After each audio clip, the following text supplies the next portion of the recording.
Vamos avançar em políticas públicas tão necessárias para a população brasileira. Senadora, a senhora é a única mulher até agora nessa corrida à presidência e quando várias pessoas levantaram a hipótese de que a candidatura era apenas para se posicionar, para ser vice numa outra chapa, o deputado Baleia Rossi, presidente do partido, disse que era preconceito. A senhora sente assim? Bom, eu só posso dizer que eu não tenho plano B. O MDB não tem plano B, pelo menos não comigo.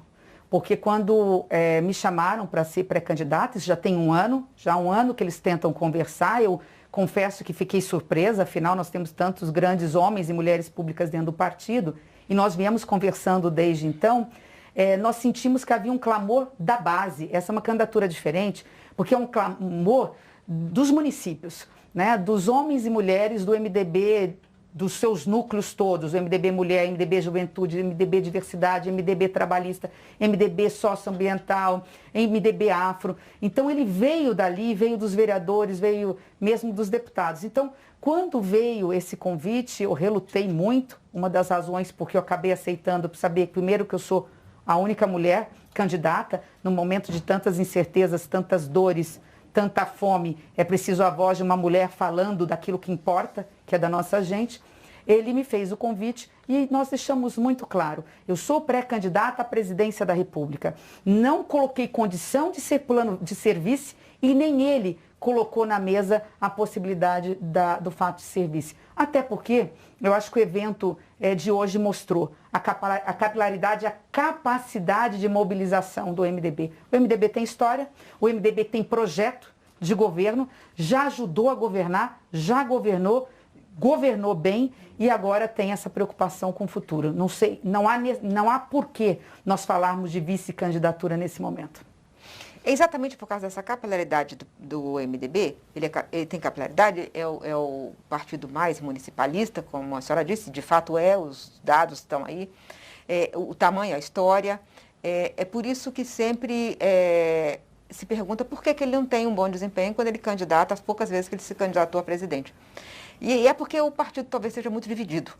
Como é que a senhora pensa em unificar um partido tão dividido? Inclusive, tem grupos do partido que estão com o presidente Bolsonaro.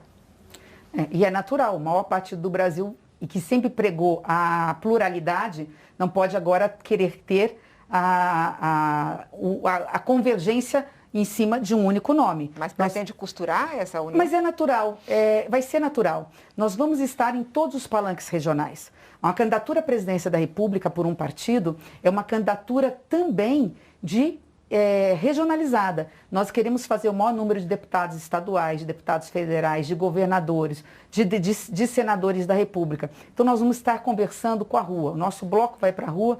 Nós vamos conversar com lideranças, essas lideranças municipais, as lideranças regionais, porque as lideranças nacionais vêm naturalmente. Eu acredito na unidade do partido, porque o momento que o Brasil vive não aceita que as nossas divergências sejam maiores que as nossas convergências, e não são.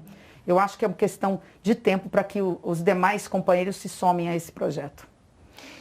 A senhora disse lá na entrevista que não será o primeiro nome o economista, como naturalmente acontece nas campanhas, dizer, olha, meu economista é tal, né? Para se dizer alguma coisa para onde vai. A senhora se definiu como liberal moderada, mas disse que não diria, não começaria daí a escolha de um economista. Por que não, já que estamos numa crise econômica? Por que não? Porque primeiro é fundamental nós termos um planejamento.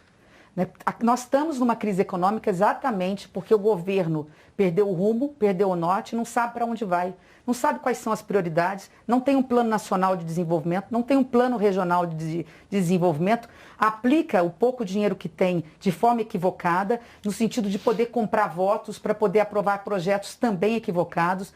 Tudo que tenta aprovar, ele sempre vem de forma exagerada a impedir que mesmo liberais como eu possam votar. Não tem reformas estruturantes para o país, porque não dá para falar que essa reforma administrativa ou mesmo a reforma tributária que o governo queria era uma reforma.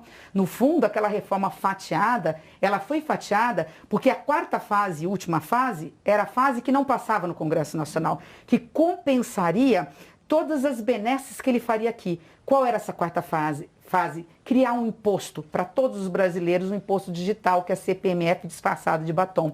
Então, um governo que não tem planejamento, ou mesmo uma candidatura que não apresenta ao país um plano para sair dessa crise, a meu ver, é uma candidatura que já nasce equivocada.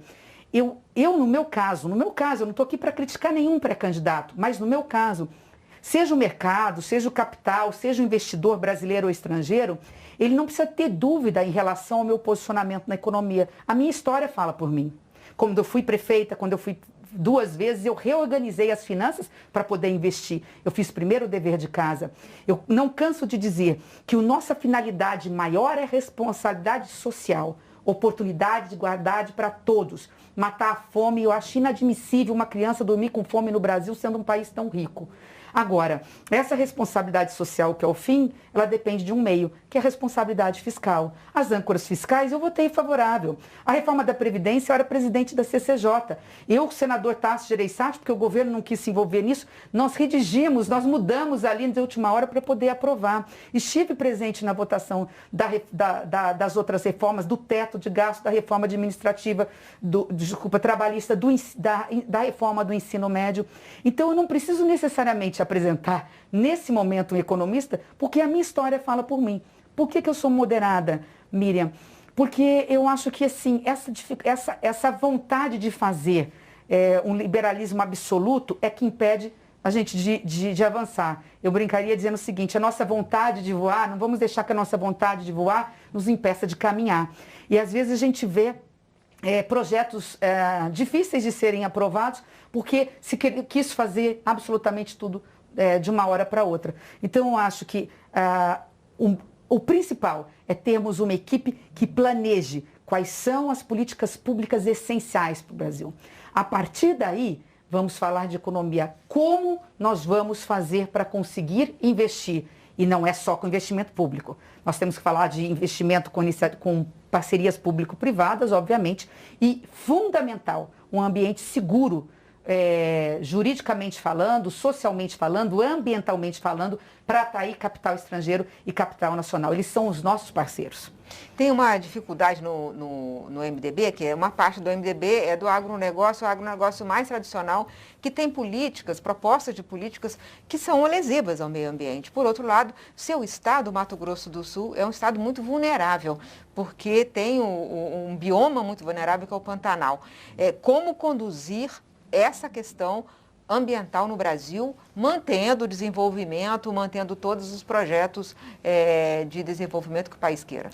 Miriam, eu acho que, primeiro, um país que tem a solução para o problema climático, ambiental, para o mundo como o nosso, não pode deixar de ser protagonista dessa história. Então, o próximo presidente da República, a próxima presidente da República, tem que chamar as rédeas dessa questão. Se nós temos a solução para dar para o mundo, nós temos que entrar nessa discussão garantindo, primeiro, que a Amazônia Legal é nossa, que a nossa biodiversidade ela é pela soberania nacional do povo brasileiro, mas que nós sabemos que isso traz por trás uma grande responsabilidade. A responsabilidade de preservar, que não necessariamente significa não colocar o pé do homem. Aliás, é o pé do homem que faz com que a gente possa proteger e protegeu durante séculos. Eu dou um exemplo muito simples com o Pantanal. Meu primeiro mandato, fui deputada estadual. Eu impedi usinas de álcool serem implantadas no Pantanal. E nós só conseguimos isso porque ali tinha o pé do homem pantaneiro. Ali eles sabiam conviver o boi com a pecuária. Então, acho que esse é o primeiro, com o Pantanal, acho que esse é o primeiro passo. O primeiro passo é falarmos que nós temos um país com responsabilidade ambiental, até para atrairmos financiamento internacional para protegermos aquilo que precisamos proteger. Agora temos que ser firmes e temos que ser duros até para defender o agronegócio sério. Eu venho de um agronegócio sério, acredito que a maioria mais do que absoluta do agronegócio é sério, sustentável, está inovando com tecnologias para diminuir, por exemplo, o gás metano, e tudo isso tem que ser exposto para a população. O que nós temos que acabar com a narrativa falsa em relação a esse assunto.